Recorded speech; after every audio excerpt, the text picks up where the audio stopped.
It's time for an Ember dump.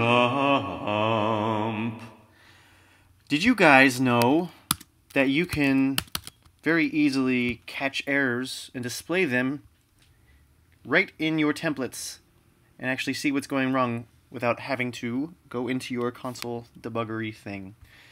It turns out that if you create a template called error, this is going to enter this error substate, which you've effectively defined, when in the course of transitioning into another route, an error happens, an exception is thrown. And it turns out that the error that happens, the exception, becomes the model for that error substate. So what does that mean? It means if I were to take this functioning little mini Ember app and I throw something and I say it's just a little object, it's got the message property that says woo, then it's going to go into this error substate, and because that's the model loaded into that error substate and I'm displaying message and this thing has a property called message, there it shall display.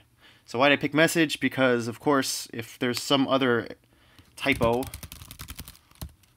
and I run it, it gives me useful messages that are coming entirely straight from the exception that was thrown. This is a type error, right? Or a reference error, one of those, whichever one it is.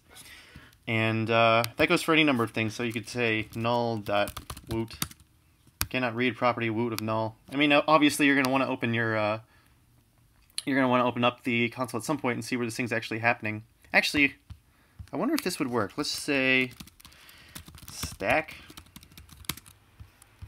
Wow, look at that. Should probably turn this into a pre.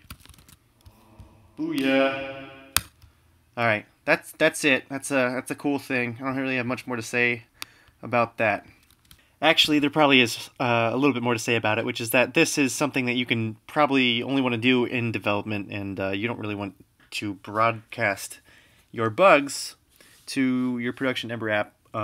Figuring out a way to actually flag your code to know whether it's running on development or production is beyond the scope of this thing, but just for what it's worth, this is a cool thing to know about, but I'm not suggesting that you do this with your production apps.